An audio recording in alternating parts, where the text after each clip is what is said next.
welcome back, everybody, to another episode of the Nonprofit Show. I have really been excited about getting this guest on for quite a while. And so I'm really, really excited to, I'm going to use all these horrible aviation metaphors. So do pardon me on this, but Dana Donati, CEO of Breaking Down Barriers, an aviator herself, we're going to be talking about her program that she leads, why it's important. And I think it can be such a model for other nonprofits kind of looking to navigate some of these issues. So Dana, welcome. Thank you for having me, Julia. It's really going to be fun. I cannot wait to get involved in knowing more about breaking down barriers and all of the amazing work that you're doing.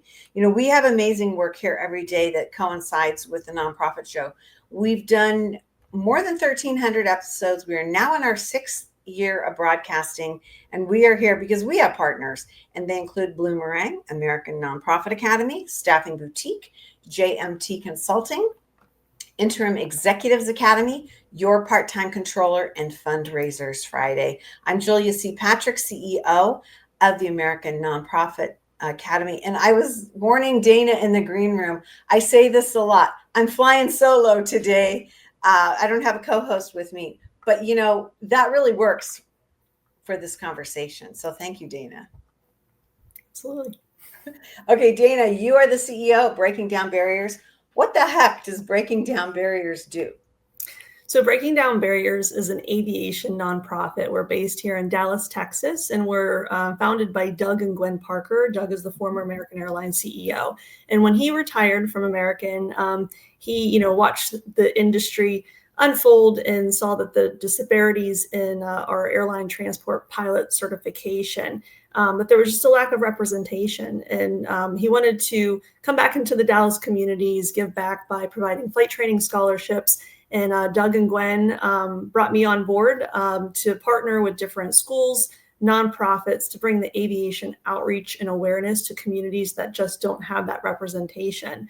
By doing so, we're identifying high-achieving minorities that have the aptitude, the skills to become airline pilots, and we're providing them flight training scholarships as well as mentorships in the industry to get into the career. Once they finish their training, they either become flight instructors or build that flight time to meet the hiring minimums to get into the airlines. And we're just, in the communities, helping our students, providing them the support to become airline pilots.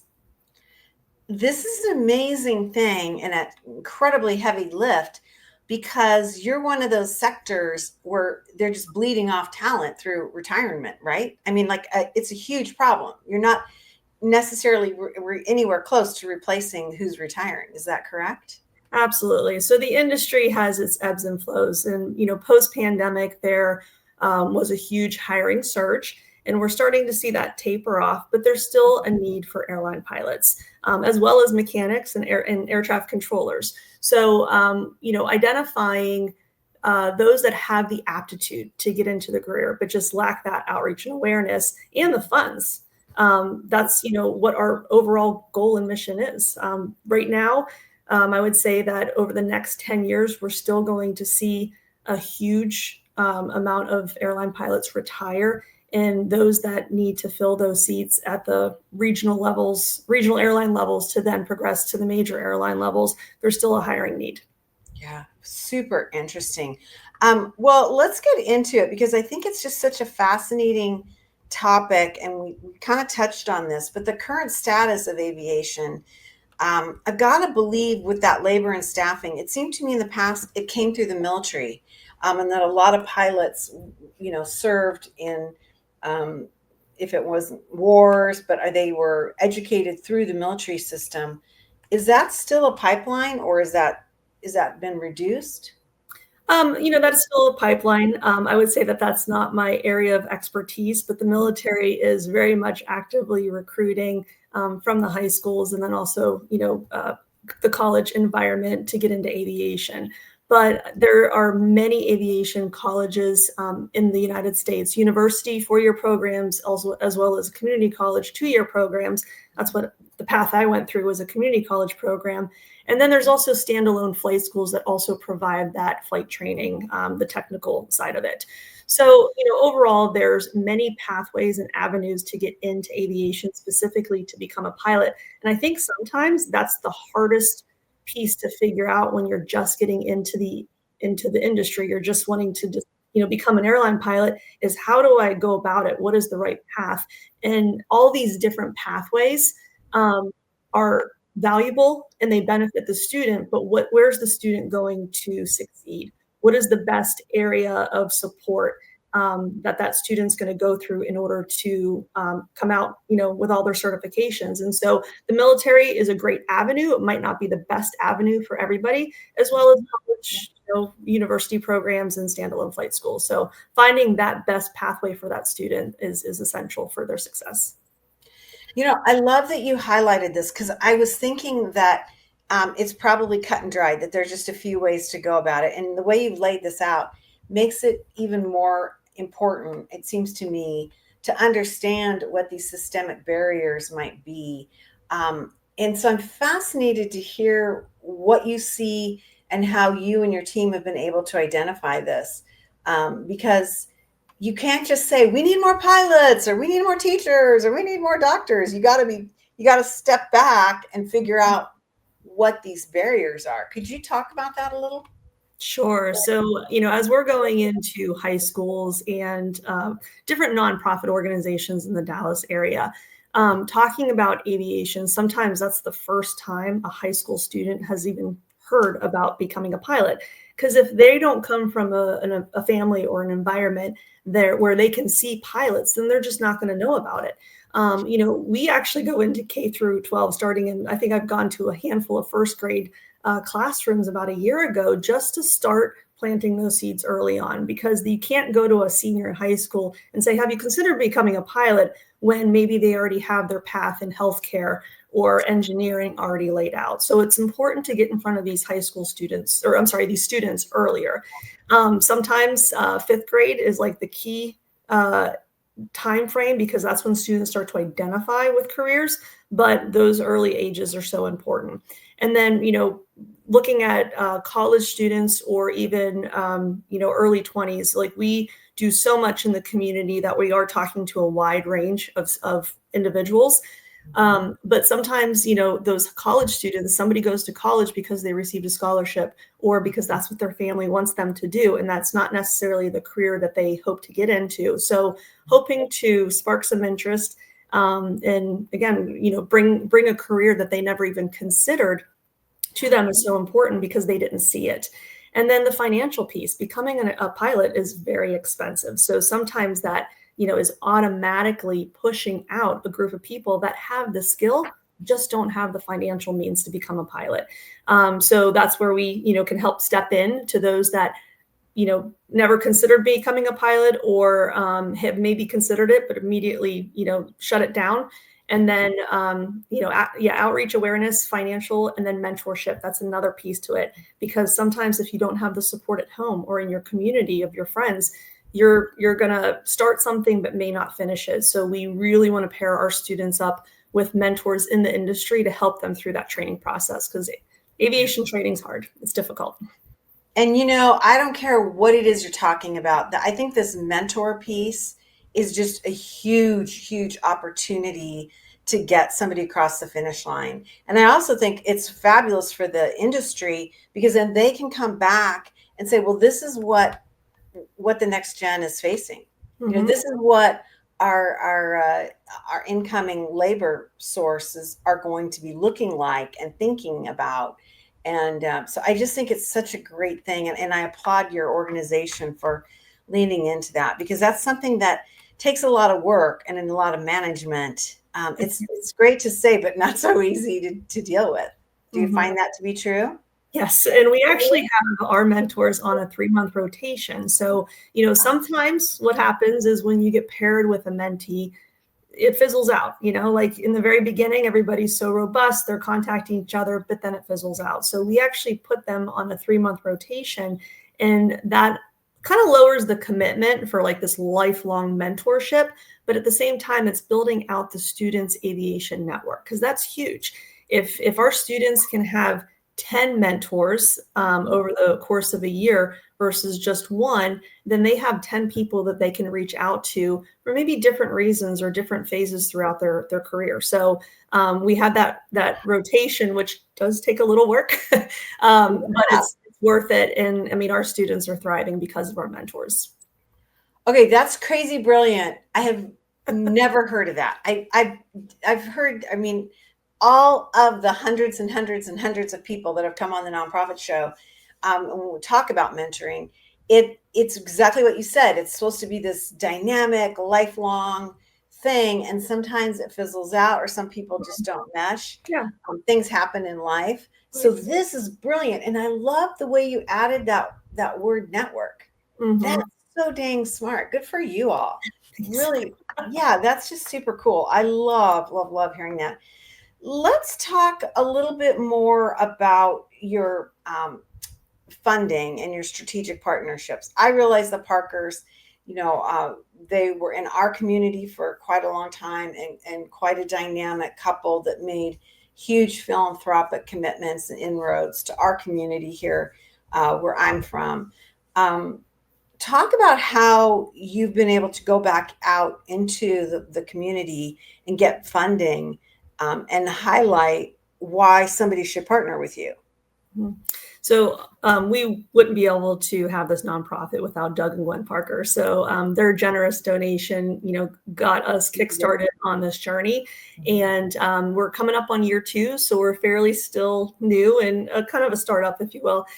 So we're starting the fundraising process, which does have us going out into the community, identifying industry partners that would help with funding, but then also the various grants out there. So we're in the grant writing process as well. But partnerships are huge, and sometimes the partnerships doesn't have to be specifically funding, because I think the key to partnerships is that initial collaboration, which then can open up so many doors, after that collaboration happens. So we right now are in discussions with 2 different companies, and one, I'm going to say that it was, we've been in discussions for several months on what does this look like? Do our missions, cross paths? Like how is this going to work? But just as we started to launch one aspect of it, it's opened up 2 other doors. So we're really excited about the partnerships that, we're starting to establish here in Dallas, but then what that's going to do across the country. So, our funding, again, comes from the Parkers initially, and we're in the fundraising process. And so as we start those conversations and get those grants, our hope is that continues to open up more opportunities. Yeah, I love it. Well, as you're figuring out, I mean, this strategic aspect is huge, and it is a whole nother side of business, that the intersection of programming to fundraising and development, it's just such a critical thing. And so, understanding this way to communicate what's going on, good for you. What an exciting time. I've got to believe too that you've got this segment of the marketplace that is struggling to get labor in, that sees the future, that's like, we got to invest in this, right? It's probably not that hard of a sale. It's just that you got to find the groups that will dedicate funds to it. Absolutely. And again, flight training is expensive. So even just, somebody donating a piece of, or a percentage of the scholarship can help, one kid. But our goal really is for our students to go back into the community and help others get into aviation. So the funding doesn't just stop with one student. The student signed, a promise letter on day 1 when they came on to Breaking Down Barriers that they are going to give back to the community. So we're going to not only transform the student, transform the communities as well through that student going back and donating a piece of, their future to that community. Yeah. Giving back. And I've got to believe too, for potentially some of your students, this philanthropic engagement is somewhat of a new concept. Possibly. So you're going to have to train them up on how to be ambassadors and how to ultimately become mentors, going forward. I think an interesting aspect too of mentorship is that it can be peer to peer. It doesn't always have to be that wizened old, pilot that, came up through the military. We absolutely, and we're seeing that now. So we have a few different flight schools that we partner with here in the Dallas Metroplex, and some of our students at those flight schools are just naturally leading other students. So I can't. I'm on a lot of text chains at the different flight schools. So if there's one student there who is going to be at the school all day, they'll invite other students to come and create study sessions or answer questions. And so it's just the camaraderie within our student group. But then within the flight schools, I mean, even though somebody might not be with Breaking Down Barriers, but they're interacting with the Breaking Down Barrier students, they're still there helping them and supporting them. So it's just really great to see. But absolutely, our students are definitely helping each other. I love it. I think that's just such a sustainable way to go. As we finish up, I was just so intrigued about, I'm going to call it your origination story. And you shared this with me in the green room. Will you talk to our viewers and listeners about why you, Dana Donati, got into aviation? Yeah. So in a way, I can resonate with our students. I did not have anybody specifically in aviation guiding me, no exposure to it, but I grew up in the military. So I had kind of the military side of it. And one day, my family and I were taking a military hop out of Pittsburgh Airport to go to Germany. And the pilots asked my parents if I wanted to sit up in the cockpit just because I was climbing this ladder up into a KC-135, looked up to the cockpit and showed some interest, I guess, by seeing, what's going on up there. So they invited me to sit in for the takeoff, and I did not leave the flight deck. So I sat up there the whole flight and just asked, what does that button do? What does that do? And just had so many questions for them. I'm sure that they were thrilled to be talking to a 15-year-old at that point. But when we landed, I was like, this is what I want to do for the rest of my life. So it's one of those things where experiences matter, especially when those experiences are happening to middle school or high school students. And so the more experiences we can give them, where they can see past their neighborhood, see past their families' jobs and say, there's a whole world out there of opportunities. What can I do to, create general wealth and have a different type of trajectory in my life? I mean, those experiences matter. Yeah. Well, I mean, I think about reflecting upon your comments and your journey. It kind of gives life to the old-fashioned air shows, and when bases open up and allow people to come onto the tarmac and speak with a pilot or engage or look inside the things that, especially in my lifetime after 9/11, you could never get near those types of places, right? And so really an interesting way just to connect on a visceral level. It's fascinating just to smell and hear and see the different types of people. What does a flight, an aviator uniform look like? All of these things. It's a fascinating aspect of building interest, I guess, for lack of a better word.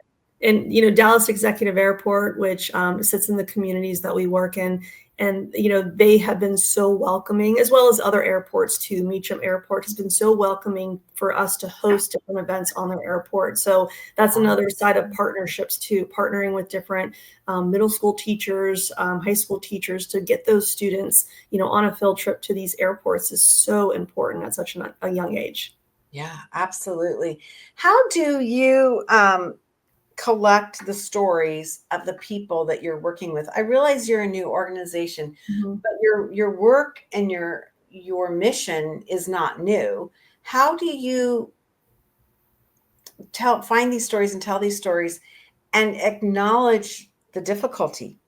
Yeah, well, we work very closely with our students. So just, when they receive the scholarship, it's not a one and done transaction where we go our way and they go theirs. Yeah. They're very much a part of the Breaking Down Barriers family that we've created, and a part of the community. So anytime that, I want one of our students to help out an event, because it's really important that our young students are talking to the younger generation versus me Right, talking to the younger generations. right. Their hands are raised and they're helping out at as many events as possible. But just being a part of all of their different milestones. So we run a lean operation as far as marketing and things like that. So anytime there's somebody accomplishing a milestone, we attempt to be there and just record their story and their message and their journey. And if I can just share, one of our students just when she accomplished her private pilot certificate earlier this year, we were interviewing her on what it felt like to get through this first certificate, which is usually the hardest for somebody to do. And she just had so much gratitude towards our board members, towards the Parkers, on providing the scholarship to her. And her comment was, I don't know where I would be without you guys. So she would have made it in life like that. She's a very determined individual, but the opportunity she has through breaking down barriers, as well as flight training, it's going to open up her world, and she's going to again be able to get on a different trajectory in life and give back to her community and kind of keep this pattern going. So it's really exciting to see their success and how excited they are over these different milestones, and that excitement to give back to the community is it's overall, it's a really cool story. Yeah, absolutely. I'm just fascinated by this conversation here today because I feel like, and I mentioned this at the top of the show, I feel like there's so many other sectors and nonprofits that have these opportunities. I mean, can be thinking about these opportunities. Let me rephrase it for programming, because partnerships, understanding how we secure that next generation into whatever it is we're talking about is such a huge issue. And I feel like there are a lot of sectors that haven't even begun to tackle this or even think about it. And I'm thinking about healthcare, all levels of healthcare and science, and how it used to be we had more the parents would come in and talk about what their jobs were. And, it seems like that has kind of eroded a little bit. And I'm wondering if you all see a clear path or an opportunity to getting more voices into the schools. I mean, you mentioned these incredibly young ages that you're trying to get in front of. How open are the schools to getting your team and your partners in talking about this? Well, I've experienced a very welcoming environment. So I would say that, even though we're a nonprofit and, the outreach awareness scholarship piece, the fundraising, all of that is a part of our day to day. But overall, workforce development is going to change the outcome of the communities that we're working in. So if we can provide a stronger workforce or future workforce, then everybody is going to be better because of these students having these amazing careers. There has been a shift in education, and so we are seeing more CTE programs in high schools where there's different types of pathways. Students starting in their freshman year can get into healthcare, can get into aviation, culinary arts, and so there are opportunities out there, and there's a lot of great work happening in K through 12. I think the difference specifically for aviation is that because it's expensive to get in, aviation does not sit in every high school across America. Yeah. So even though there's talent in these school districts, there's not a lot of opportunity. And so our mission and our goal is to get into these high schools that just lack the outreach and awareness. So even though we might not be an established CTE program, bringing that training to the high school, we're still hopefully sparking an interest and finding those that have the aptitude and helping them get into it. Again, our goal is to not only do that with the student, but then have that student go back into the community and change the trajectory of the community. So we are specifically working in communities that lack aviation, but we are seeing the healthcare presence, the engineering presence. So there's a lot of great work happening. It's just aviation sometimes doesn't get into the communities as healthcare does.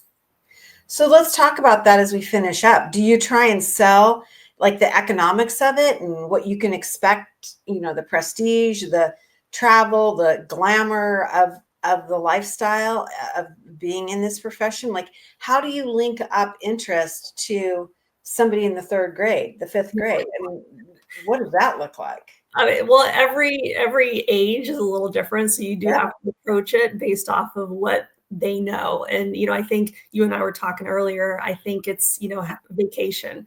If we're talking to a younger vacation, it's who's been on an airplane, where did you go? You saw grandma, you went to Disney World, maybe you went back home, to a different state, whatever it may be. But you try to link that one experience that they had on an airplane to what it's like to then be a pilot. But a lot of these kids, they've never been on an airplane. They've never been to an airport. So then I start to bring it back to what they know in their community. Aviation touches every industry, Mhm. specifically, McDonald's, John Deere, depending on where they are, they might know John Deere, like all these different brands that they see driving down the road. We try to link aviation to what they know in their community, and just emphasize like the lifestyle that comes with aviation. Now, the older the student gets, the more we talk about training and the commitment, and the need to understand math and science and how that is all incorporated into aviation. So the conversation shifts slightly depending on the age group we're talking to. Yeah, fascinating. I love that you've had to figure this out. I mean, obviously, you walk into a kindergarten class is going to be completely different than a bunch of juniors in high school. Exactly. Yeah, I love that you've had to deal with that, and it sounds like you've been dealing with it successfully. Well, this has been great. I mentioned to you before we got started that my husband, which terrifies me, but it's true, the love of my life, he had achieved his pilot's license before he was of legal driving age, Mm-hmm. and was flying all over central and southern Arizona well before he could drive to the airport. Mm-hmm. So that freaks me out, but that is just one of those. Possible. Yeah, it's one of those crazy things about aviation. But Dana Donati, really fun to talk with you and to learn more about breaking down barriers. You can learn a lot about this program, and again, it's I think such a great program for any nonprofit or any sector organization looking towards the future about workforce development and just general amplification of a trade or a profession. Go to breakingdownbarriers.org and you can learn much more about Dana and the trajectory of this amazing organization. It's been so much fun. I've really enjoyed this conversation. Thank you, Dana. Thank you, Julia. It's been really wonderful. We have amazing partners ourselves, and they include Bloomerang, American Nonprofit Academy, Staffing Boutique, JMT Consulting, Interim Executives Academy, Your Part-Time Controller, and Fundraisers Friday. These are the folks that partner with us and support us here on the Nonprofit Show. We end each and every episode, Dana, with this mantra, and today it means something completely different when I say it. And it goes like this: to stay well so you can do well. Thanks, everyone.